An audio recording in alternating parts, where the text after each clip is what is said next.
Hello बच्चों, आपका स्वागत है श्याम सर की क्लास में। बच्चों, आज हम कक्षा 12 भौतिकी का अध्याय फर्स्ट का न्यूमेरिकल हम कराने वाले हैं। और जैसा कि आपको पता है कि 3 न्यूमेरिकल हो गए हैं। अध्याय 1 के 3 न्यूमेरिकल आपको बताए गए हैं। उन तीनों न्यूमेरिकलों को आप देख करके अपने टॉपिक को अच्छे से कवर करें। आज हम उसी पहले अध्याय भौतिकी भाग फर्स्ट के पहले अध्याय वैद्युत आवेश तथा क्षेत्र का अगला न्यूमेरिकल आपको बताने वाले हैं, जो कि चौथा न्यूमेरिकल है। तो इस चौथे में आपके थ्योरेटिकल है, इसकी में थ्योरी है। इस थ्योरी को कंसेप्ट बेस पे आप समझ करके इस चौथे न्यूमेरिकल्स को आसानी से लिख सकते हैं। तो चलें, कैसे इसकी शुरुआत होगी वो हम शुरू करते हैं। क्लास बहुत इंटरेस्टेड होने वाला है। कम से कम 3 से 4 न्यूमेरिकल इसमें आपको कराए जाएंगे और वो अच्छे से जो आपका थ्योरेटिकल होगा उसकी थ्योरी के आधार पर समझाया जाएगा, और जो सवाल होगा उसको सवाल यहाँ पे कैलकुलेशन के आधार पे आपको बताया जाएगा। चलिए, बिना देर किए हुए आप अगर हैं चैनल पे नए हैं तो आप सब्सक्राइब करें और लाइक और शेयर जरूर करें, जिससे ज्यादा से ज्यादा बच्चे इस क्लास को देख सके। चलिए, हम लोग बिना देर किए हुए, ये है सभी एनसीईआरटी के क्वेश्चन हैं। आपके जो भाग फर्स्ट में एनसीईआरटी जोन के न्यूमेरिकल्स हैं, आंकिक प्रश्न हैं, उसी को यहाँ पे कराए जा रहे हैं। तो आपका चौथा सवाल है। चौथे का ए देखिए, लिखा है किसी वस्तु का वैद्युत आवेश क्वांटीकृत है, इस प्रकथन से क्या तात्पर्य है। क्वेश्चन दिया है कि यदि किसी आवेश जो कोई भी किसी वस्तु का जो है वैद्युत आवेश क्वांटीकृत है, तो इस प्रकथन अर्थात इस कथन से आप क्या समझते हैं। तो जैसा कि हमने आपको बता रखा है कि किसी वस्तु का वैद्युत आवेश क्वांटीकृत है, तो इसका तात्पर्य हुआ कि अगर कोई भी वस्तु है उसमें उपस्थित जो आवेश है, अर्थात आवेश का मतलब उसमें उपस्थित जो इलेक्ट्रॉन पे आवेश हो चाहे प्रोटॉन पे आवेश हो, दोनों जो भी आवेश होंगे वो हमेशा आवेश उस वस्तु या उस निकाय में पूर्ण गुणज के रूप में ही प्राप्त किए जाते हैं। अर्थात किसी भी वस्तु में इलेक्ट्रॉनों की संख्या आपको व्यक्त करनी हो चाहे प्रोटॉनों की संख्या व्यक्त करनी हो, हमेशा उन्हें पूर्ण गुणज के रूप में ही व्यक्त किया जाता है। और यही पूर्ण गुणज के रूप में व्यक्त करना ही आवेशों का क्या है, क्वांटमीकरण। अगर वस्तु में इलेक्ट्रॉन और प्रोटॉन है और पूर्ण गुणज में उपस्थित है, तो वह कहलाएगा वस्तु में उपस्थित आवेशों का क्वांटमीकरण। इस कथन का यही आशय है कि यदि कोई वस्तु है उसमें जो इलेक्ट्रॉन हो चाहे प्रोटॉन हो, उनकी जो संख्या होगी वो सबसे सूक्ष्मतम आवेश की जो मात्रा है ई है, उसके पूर्ण गुणज के रूप में ही प्राप्त होती है। और पूर्ण गुणज के रूप में व्यक्त करना ही आवेशों का क्वांटमीकरण कहलाता है। तो आप इस बात को लिख सकते हैं। किसी वस्तु में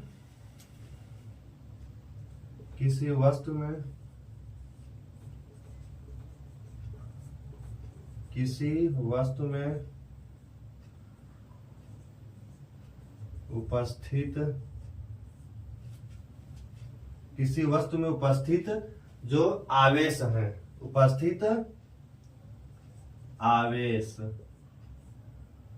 किसी वस्तु में उपस्थित इलेक्ट्रॉन तथा प्रोटॉन पर आवेश, ऐसे लिख लीजिए। किसी वस्तु में उपस्थित इलेक्ट्रॉन, किसी वस्तु में उपस्थित इलेक्ट्रॉन तथा प्रोटॉन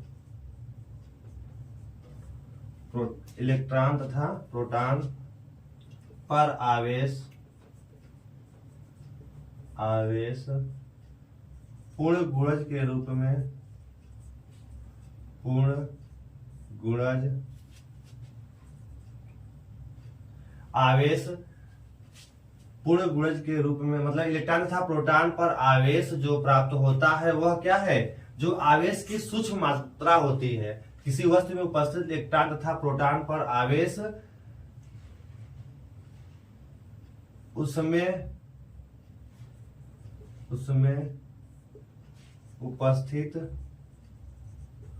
उपस्थित आवेश की सूक्ष्म मात्रा के पूर्ण गुणज के रूप में, पूर्ण गुणज के रूप में प्राप्त किया जा सकता है या प्राप्त होता है, पूर्ण गुणज के रूप में प्राप्त होता है, प्राप्त होता है। अतः क्या रहता है, अतः पूर्ण गुणज के रूप में प्राप्त होता है। अतः किसी वस्तु का, अतः आप कह सकते हैं इस आधार पे, किसी वस्तु का जो वैद्युत आवेश होता है, किसी वस्तु का जो वैद्युत आवेश होता है वह क्या रहता है, किसी वस्तु का जो वैद्युत आवेश है क्वांटमीकृत है। वह कैसा रहता है, क्वांटीकृत रहता है। कैसा रहता है, क्वांटीकृत रहता है।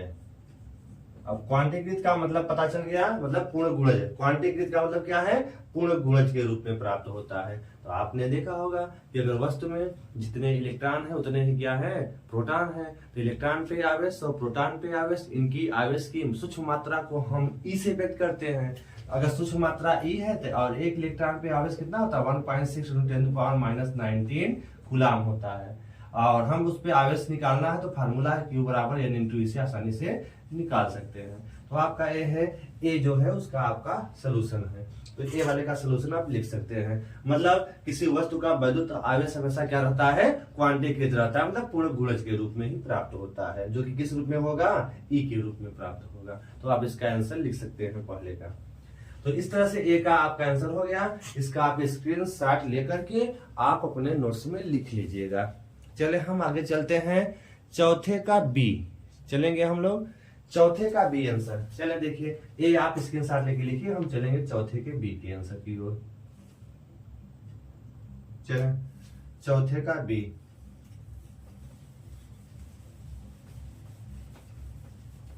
अब देखिए जैसा कि चौथे क्वेश्चन नंबर 4 का बी, तो उसका हम लोग हल देखेंगे क्या हो सकता है। देखिए तो चौथे का है, हमें लगता है कि आपको आ गया होगा। मतलब अगर आप पूर्ण गुणज के रूप में आवेश को लिखते हैं वही तो है आवेश का क्वांटम, लेकिन अगर वस्तु की बात करता है तो वस्तु में इलेक्ट्रॉन और प्रोटॉन के रूप में मिलेगा आपको। तो वही है, इलेक्ट्रॉन प्रोटॉन का पूर्ण गुणज हमें प्राप्त होता है, वही है किसी वस्तु का वैद्युत आवेश क्वांटीकृत है। अब हम लोग दूसरा देखते हैं। दूसरा आपका क्या है, अगर वो स्थूल या बड़े, स्थूल का मतलब है कोई बड़े पैमाने पर वैद्युत आवेशों से व्यवहार करते समय हम वैद्युत आवेश के क्वांटमीकरण की उपेक्षा कैसे कर सकते हैं। इसका मतलब क्या है, अगर आपका कोई बड़ा पैमाने पर कोई आवेश, मतलब अगर मान लो कोई बड़ी सी वस्तु है, उस बड़ी सी अगर वस्तु है तो उसमें आवेश की मात्रा भी बहुत क्या होगी, ज्यादा होगी। अगर कोई बड़ी वस्तु अर्थात कोई स्थूल वस्तु है तो उसमें आवेश की मात्रा भी क्या होगी, बहुत ज्यादा होगी।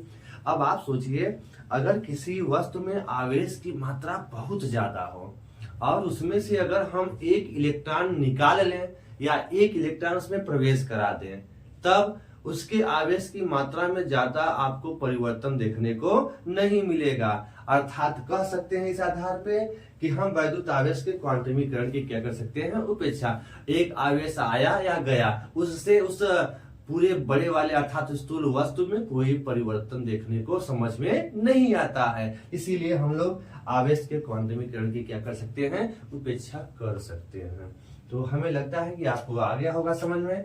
नहीं यार तो एक बार थोड़ा समझिए, मान लीजिए बहुत विशाल बड़ा एक स्थूल प्रवाह, मतलब बहुत बड़ा वस्तु है। इस वस्तु में अब अंधेर से आवेश, बहुत ज्यादा मात्रा में आवेश उपस्थित है। आवेश की मात्रा इतनी ज्यादा है कि अगर यहाँ से या तो एक इलेक्ट्रॉन अगर बाहर निकल जाए या कोई एक इलेक्ट्रॉन इसके अंदर आ जाए, इसमें इतना आवेश है, तो इसके आवेश की मात्रा में ज्यादा परिवर्तन देखने को नहीं मिलता। अर्थात क्या पता चला, अगर ये आवेश पूर्ण गुणज के रूप में तो इसमें इससे बाहर निकल जाता है एक ठो इलेक्ट्रॉन या एक इलेक्ट्रॉन इसमें चला जाता है, तब इस बड़े पैमाने के आवेश के मान में बहुत सूक्ष्म परिवर्तन, अर्थात हम लोग क्या कर सकते हैं, इस आवेश की जो सूक्ष्मतम मात्रा है इसकी क्या है, वैद्युत आवेश के क्वांटमीकरण की क्या कर सकते हैं, उपेक्षा। मतलब यह एक तो जाए चाहे बाहर आए, इससे हमारे कुल आवेश के मान में ज्यादा परिवर्तन देखने को नहीं मिलेगा। अतः हम इस इलेक्ट्रॉन की क्या कर सकते हैं, उपेक्षा कर सकते हैं। जब इलेक्ट्रॉन की उपेक्षा करें तो इलेक्ट्रॉन पूर्ण गुणज के रूप में मिलता है, अर्थात हम आवेश के क्वांटमीकरण की क्या कर सकते हैं, उपेक्षा कर सकते हैं। इस बात को आप नोट कर लीजिए। तो स्थूल या बड़े वस्तुओं में, स्थूल या यह है आपका बी का सोल्यूशन। स्थूल या बड़े वस्तु में वैद्युत आवेश की मात्रा, वैद्युत आवेश की मात्रा इतनी अधिक होती है कि इतनी अधिक होती है कि उसमें से एक इलेक्ट्रॉन निकालने पर या फिर एक इलेक्ट्रॉन प्रवेश कराने पर, या फिर एक इलेक्ट्रॉन प्रवेश कराने पर वस्तु के आवेश में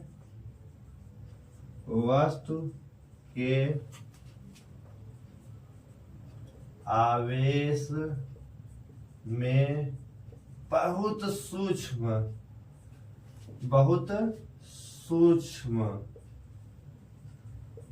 लगभग क्या है, लगभग नगण्य आवेश, दो वस्तु के आवेश में बहुत सूक्ष्म लगभग नगण्य क्या होता है कि बराबर क्या होता है, नगण्य परिवर्तन होता है, नगण्य परिवर्तन होता है। अतः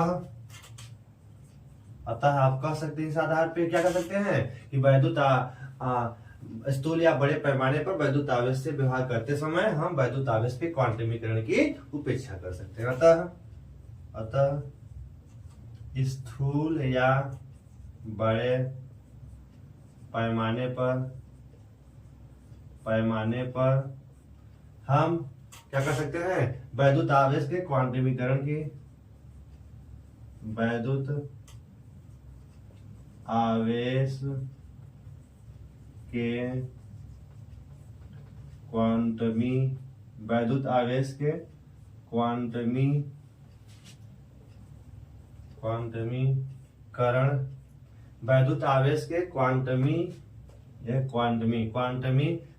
की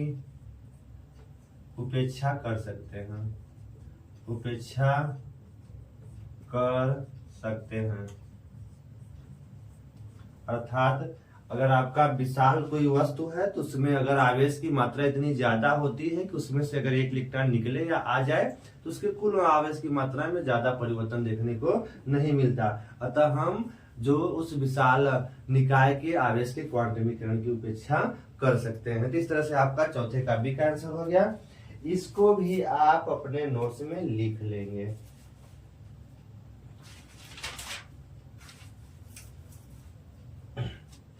चले तो इसका स्क्रीनशॉट लेकर के आप इसको भी लिखिए। हम लोग चलते हैं अगले क्वेश्चन 5वें की ओर।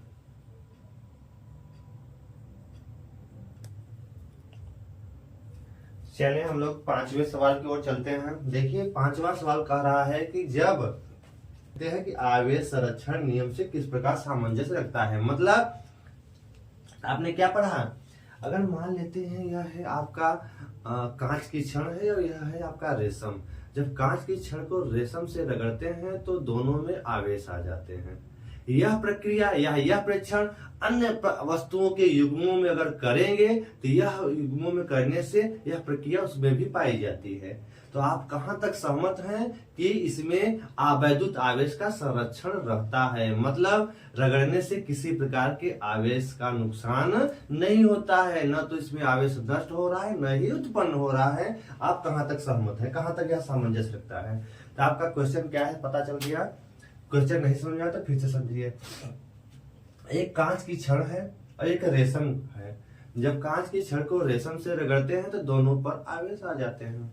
अब कहता है कि यह जो प्रक्रिया, रगड़ने वाली प्रक्रिया अन्य वस्तुओं के युग्मों में जब करेंगे तो उसमें भी यह देखने को मिलेगा। अर्थात वस्तुओं के अन्य युग्मों में भी प्रेक्षण किया जाता है। कौन सा प्रेक्षण? ये रगड़ करके आवेशित करने की। तब स्पष्ट कीजिए कि यह प्रेक्षण आवेश संरक्षण के नियम से किस प्रकार सामंजस्य रखता है। सामंजस्य का मतलब उससे जुड़ाव रखता है कि यहाँ आवेश संरक्षण किस आधार पर हो रहा है। तो इसकी आपको व्याख्या करनी है। तो चलिए व्याख्या करते हैं। देखिए, जब हमने कहा था कि अगर कांच की कोई छड़ है, यह है कांच की छड़, और जब हम एक रेशम का टुकड़ा लेते हैं, यह है आपका रेशम का टुकड़ा, इधर क्या है छोटा सा, इधर रेशम है। जब किसी कांच की छड़ को रेशम से हम क्या करते हैं? रगड़ते हैं, तो होता क्या है?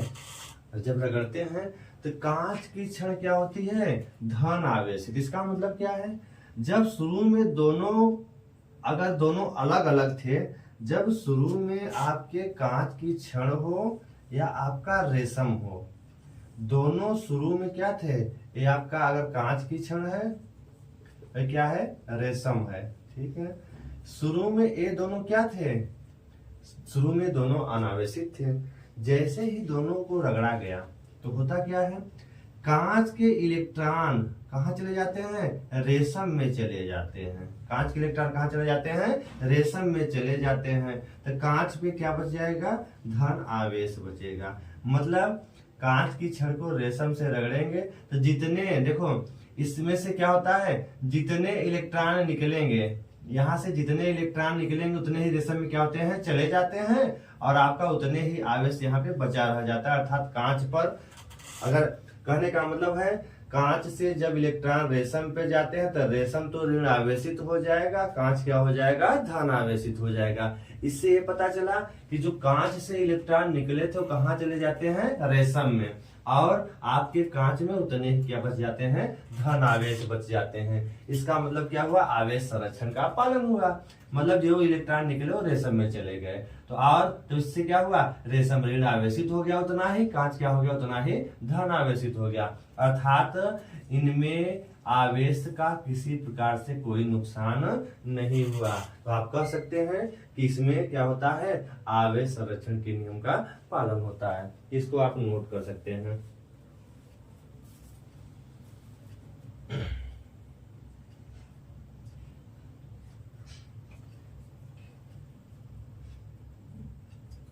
अर्थात आप बता सकते हैं कि कांच की छड़ पर जितने ऋण आवेश रहते हैं, सॉरी, रेशम के कपड़े, रेशम की धागा जो है उस पर जितने ऋण आवेश होंगे, कांच पे उतने ही क्या होंगे?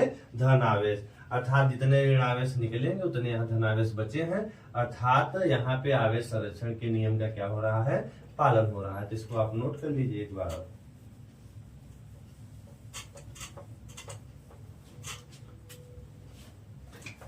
कांच की छड़ को रेशम से रगड़ने पर कांच की छड़ को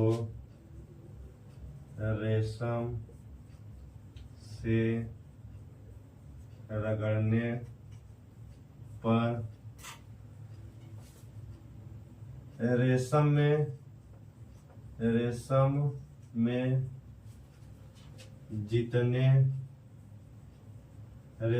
जितने ऋण आवेश, रेशम में जितने ऋण आवेश, रेशम में जितने ऋण आवेश आ जाते हैं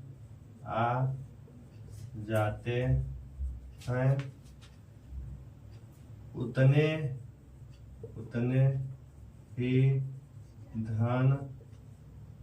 ही धनावेश, उतने ही जितने ऋण आवेश क्या आ जाते हैं? रेशम पर जितने ऋण आवेश आ जाते हैं उतने ही धनावेश कहाँ होते हैं? कांच, उतने ही धनावेश कांच की छड़ में होते हैं, कांच की छड़ में होते हैं। अतः कांच की छड़ को रेशम से रगड़ने पर आवेश का क्या रहता है? संरक्षण रहता है। अर्थात आवेश संरक्षण के नियम का पालन होता है। अतः कांच की छड़ को रेशम से रगड़ने पर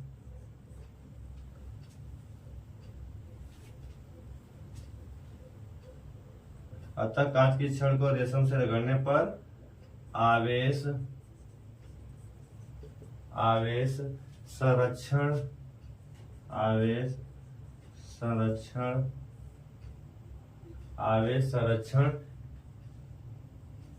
के नियम का पालन होता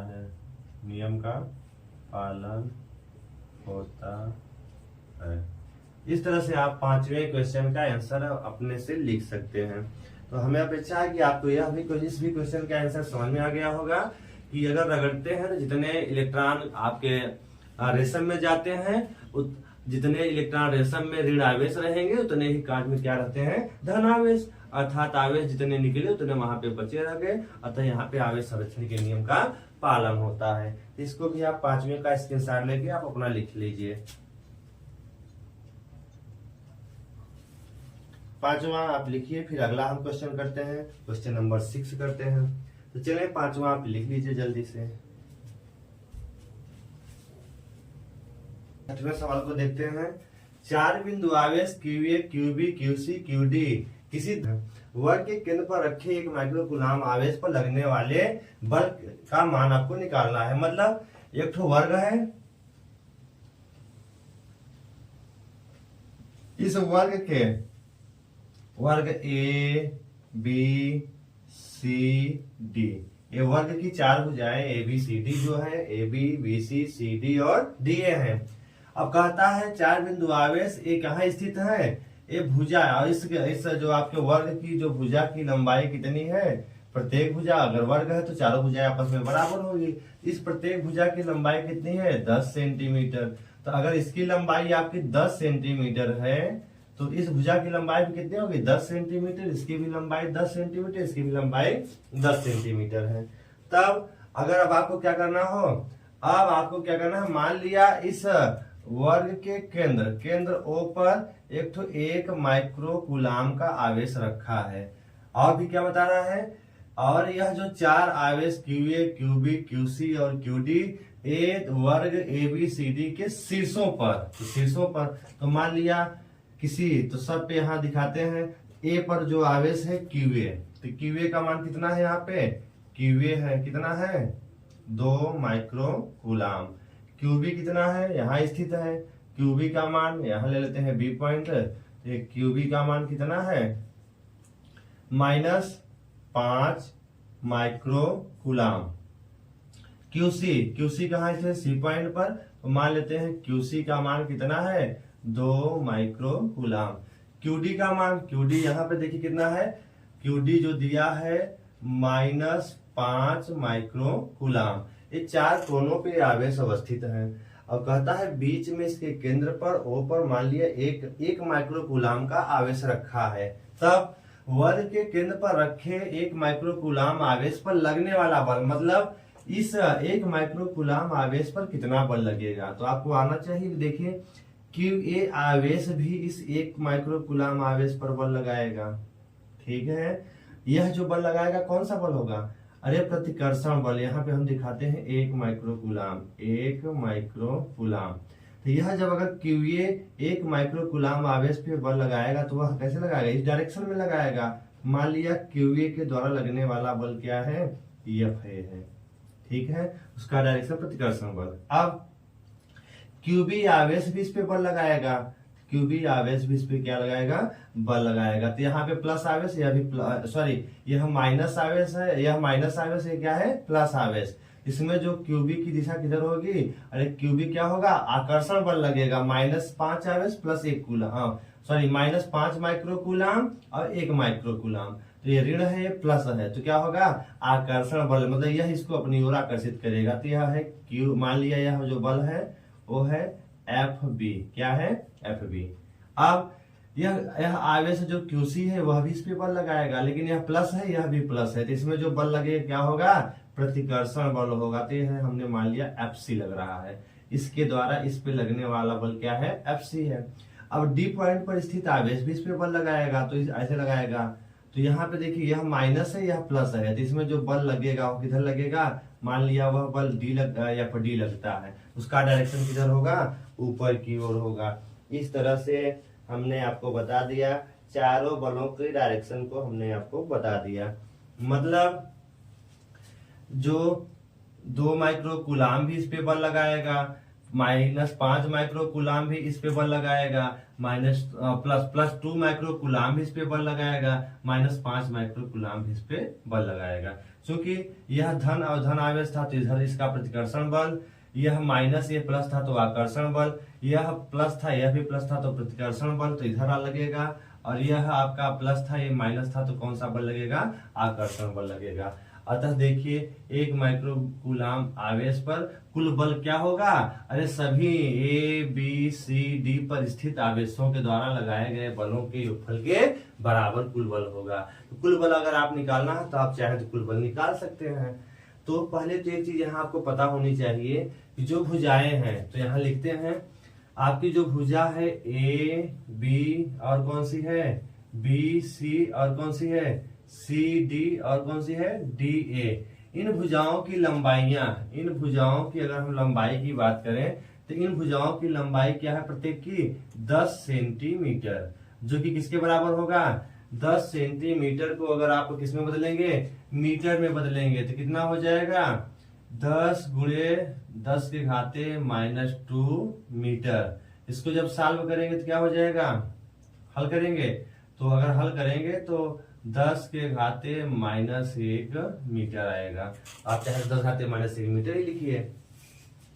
10 सेंटीमीटर है तो 10 सेंटीमीटर को मीटर में कितना, 1 सेंटीमीटर में कितना, 1 सेंटीमीटर में 1/100 है, या फिर 10 घाते -2 मीटर। तो आप इसको यहाँ पे 1 घात है तो माइनस प्लस 1 घटेगा तो -1 आएगा, 10 घाते -1 मीटर। और क्या आपको दिखा, देखिए केंद्र से सबकी दूरियां, अर्थात दूरी जो है इस आवेश से इसके बीच की दूरी, तो क्या हो जाएगी, ए से बीच ए ओ, दूरी क्या है पहले, ए ओ है, और क्या है सी ओ, सी से ओ के बीच की दूरी। तो इसको थोड़ा सा नीचे लिखते हैं यहाँ पर, मतलब दूरी चाहे ऐसे दिखाइए, ओ से ए के बीच की दूरी, तो ओ ए दूरी, और नीचे यहां तक तो यही हो गया, ओ ए दूरी, और क्या है ओ से ए के बीच की दूरी, ओ से बी के बीच की दूरी, और क्या है ओ से सी के बीच की दूरी, और क्या है ओ से डी के बीच की दूरी। ये दूरियां भी आपस में क्या है, बराबर हैं, तो आप इसको दिखा दीजिएगा। अब देखिए ध्यान से समझिए, अब यहाँ कूलाम के नियमानुसार अगर हमें इस आवेश के कारण इस आवेश पे, मतलब 2 माइक्रो कूलाम आवेश के कारण 1 माइक्रो कूलाम पे बल निकालना है, तो दोनों आवेश का मान तो दे दिया है, अब इनके बीच की दूरी पता होनी चाहिए। इनके बीच की दूरी क्या है, ओ ए है, क्या है ओ ए है, इनके बीच की दूरी क्या है, ओ ए दूरी है। क्योंकि ये सभी दूरी आपस में क्या है, बराबर है, केंद्र से इनकी सभी की दूरी आपस में क्या होती है, समान होती है। तो आप चाहे तो दूरी का मान निकाले, नहीं तो डायरेक्ट आप चाहो तो कर सकते हो, तो डायरेक्ट ही कर देते हैं। तो क्या करें, अब लिख देते हैं एक लाइन, चूंकि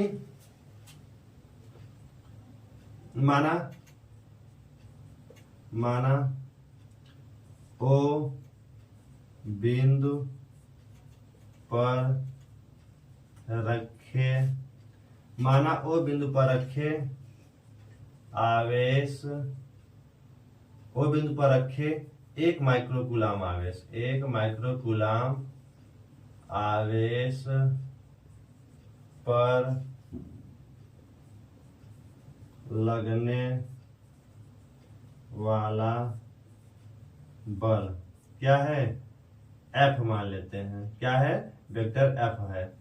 तब माना ओ बिंदु पर रखे 1 माइक्रो कूलाम आवेश पर लगने वाला बल क्या है, वेक्टर एफ है। तो यह किसके बराबर होगा, वेक्टर एफ है, तो वेक्टर एफ किसके बराबर होगा, अरे वेक्टर एफ ए होगा, प्लस किसके होगा, वेक्टर एफ बी होगा, प्लस क्या होगा, वेक्टर एफ सी होगा, प्लस क्या होगा, वेक्टर एफ डी के, मतलब सभी बलों के योगफल के बराबर हैं। अब चूंकि हमें यहाँ एक चीज देखना है, इनकी दिशाएं क्या क्या हैं। तो अगर हम देखें तो एफ ए इस डायरेक्शन में है, तो एफ ए आप अगर प्लस लेते हैं, एफ ए अगर प्लस में है तो एफ बी क्या है, एफ ए है तो इधर है एफ ए और एफ सी। एफ ए और जो आपकी एफ सी है ये दोनों आपस में क्या है, अपोजिट है। एफ ए और एफ सी क्या है, आपस में अपोजिट है। और क्या है देखिए, एफ डी और एफ बी। तो एफ बी अगर आप प्लस मानते हैं तो एफ डी क्या है आपका, इसके जस्ट क्या है, अपोजिट है। तो आपका क्या लेना पड़ेगा, देखो एफ ए और एफ सी, एफ ए और एफ सी क्या है, विपरीत है। तो एफ ए और एफ सी को हमने क्या दिखा दिया, विपरीत से दिखा दिया, माइनस चिन्ह से। ठीक, इसी तरह से एफ बी और एफ डी, एफ बी और एफ डी भी आपस में क्या है, अपोजिट है, इसलिए हमने इसको माइनस चिन्ह से दिखा दिया। अब अगर इसको आप आगे बढ़ाएंगे तो क्या हो जाएगा, चूंकि देखिए आवेश का मान भी समान है, आप चाहो तो आप कूलाम के नियमानुसार इसका मान आसानी से निकाल सकते हैं। तो चलो निकाल लेते हैं। अगर निकालना है तो आप निकाल के देख लीजिए कुल कितना बल लग रहा है। तो इसको आप उतार लीजिए, इसके आगे हम कंटिन्यू करते हैं।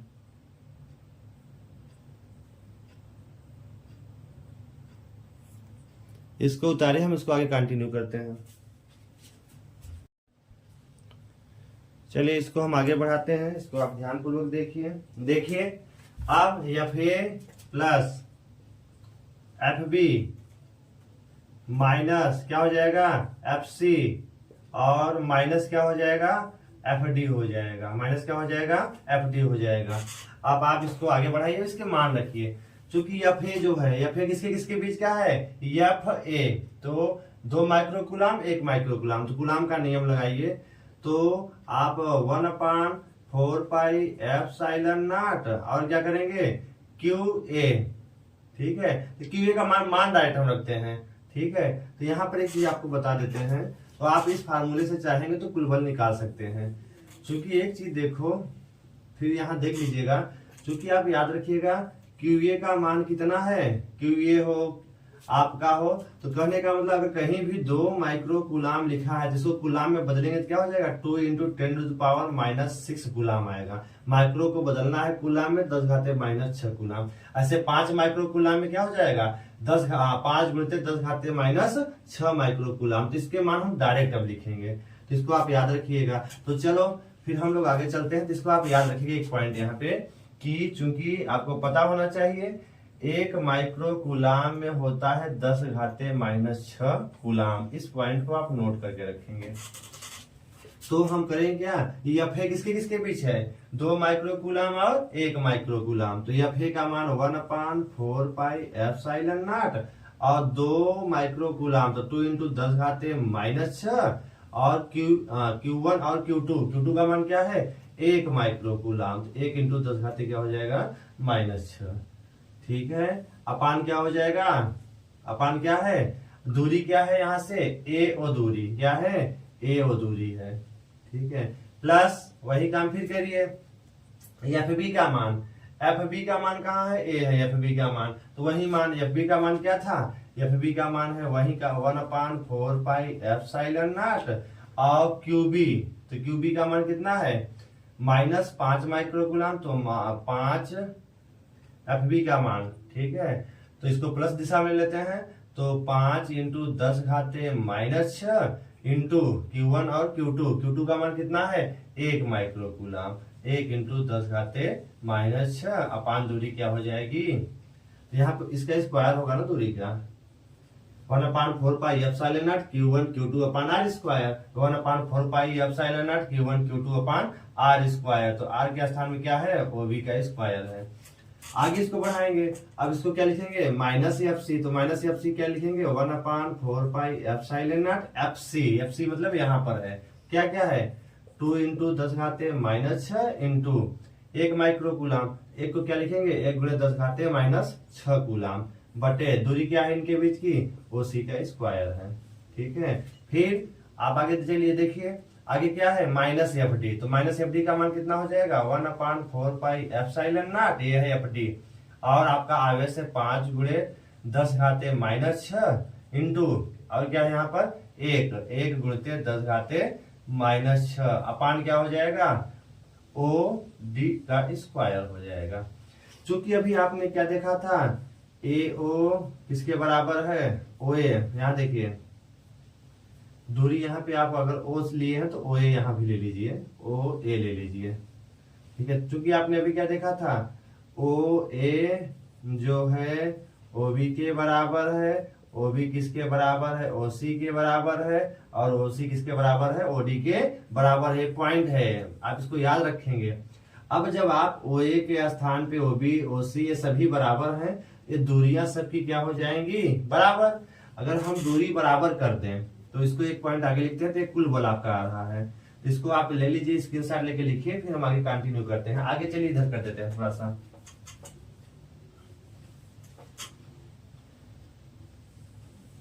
अब देखिए इसको आगे यहाँ बढ़ाते हैं। देखिए अब आगे क्या कर सकते हैं आप, अब जब आपको f का मान निकालना हो तो वेक्टर f बराबर क्या हो जाएगा। देखिए अगर देखें तो यहाँ 1/4 पाई एफ साइलन नॉट सब में कॉमन ले लीजिए, तो 1/4 पाई एफ साइलन नॉट कॉमन हो जाएगा। बचा क्या क्या, देखिए यहाँ देखिए 2 इंटू 2 का 2 तो 2 बचेगा, इंटू 10 घाते -6 10 घाते क्या हो जाएगा, -12 हो जाएगा। ठीक है, तो सभी को पता चल रहा है इस तरह से, तो इसको आप आसानी से देखकर हल करते रहें। और प्लस अपान क्या बच गया, ओ ए, तो ओ ए का स्क्वायर क्या बच गया, ओ ए का स्क्वायर।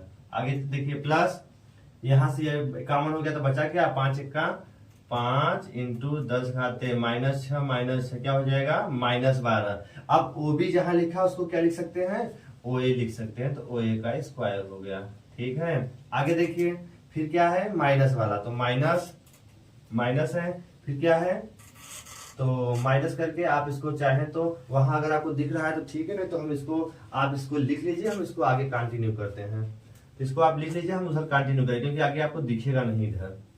इतना आप लिख लीजिए, फिर हम आगे फिर से ऊपर से कंटिन्यू करते हैं। तो उतारिए स्क्रीनशॉट लेकर के आप इसका।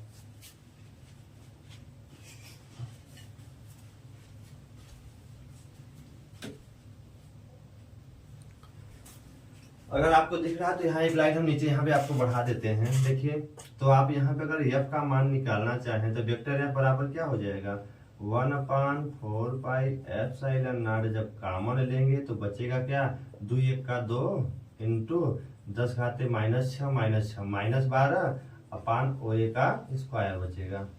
प्लस यहाँ से जब ये निकला तो क्या बचा, 5 का 5 गुणते 10 के घाते क्या हो जाएगा, -6 और -6 क्या बच गया, -12 बच गया। ठीक है, अपान दूरी क्या है, ओबी, तो ओबी किसको बराबर लिखा जा सकता है, ओ ए के बराबर लिख सकते हैं। ठीक है, फिर क्या है, माइनस लगाइए, 2 का 2 और 10 घाते 6 और 10 घाते 6 10 घाते -12 अपान ओसी को क्या लिख सकते हैं, ओ ए लिख सकते हैं, तो ओ ए का स्क्वायर हो गया। आगे चलिए फिर इसको क्या करिए, प्लस के साथ है, तो प्लस आपका क्या है, 5 का 5, देखिए सॉरी ये वाला आपने लिखा, फिर इसको आपने लिखा, फिर इसको लिखा, फिर ये क्या है, माइनस है, ये क्या है आपका माइनस है, तो 5 का 5 और 10 घाते -6 10 घाते -6 माइनस क्या हो जाएगा, 12 और ओडी को क्या लिख सकते हैं, ओ ए, तो ओ ए का स्क्वायर। अब आप यहीं पर हल कर लीजिए। देखिए ए है प्लस इतना और ए है क्या है, माइनस सेम। देखिए अरे है प्लस, ए क्या है आपका माइनस। अगर हम पूरा हल करें तो लास्ट में आपको क्या दिखा, देखिए ये पूरा क्या हो गया, 0। अतः वेक्टर एफ बराबर 1/4 पाई एफ साइलन नॉट इंटू पूरा मिल गया 0। अतः आपका कुल जो बल है वह कितना मिल गया, 0। अतः एक चीज देखने को क्या मिला कि इस 1 माइक्रो कूलाम आवेश पे लगने वाले कुल बल का मान क्या है, F बराबर 0 प्राप्त होगा। तो इसको आप उतार लेंगे, तो इसका आप स्क्रीनशॉट लेके इसको भी लिख लीजिए। तो लास्ट में आप लिख सकते हैं कि केंद्र पर रखे 1 माइक्रो कूलाम आवेश पे लगने वाला वैद्युत बल F बराबर क्या होगा, 0 होगा। तो इसको आप इसका स्क्रीनशॉट लेकर के लिखिए और आपके सवाल इसका पूरा हो गया। तो चलिए इसको कंटिन्यू करके हम थोड़ा सा एक लाइन इसका लिख देते हैं यहाँ पर हम इरेज करके। अतः केंद्र पर रखे, केंद्र पर ये हल वाला है उसी का आंसर चल रहा है। अतः केंद्र पर रखे 1 माइक्रो कूलाम आवेश पर लगने वाला कुल वैद्युत बल कितना मिलेगा? वेक्टर F बराबर क्या मिलेगा? 0 मिलेगा। बस यही है आपका सवाल, मतलब इस पर कोई बल आरोपित नहीं होगा।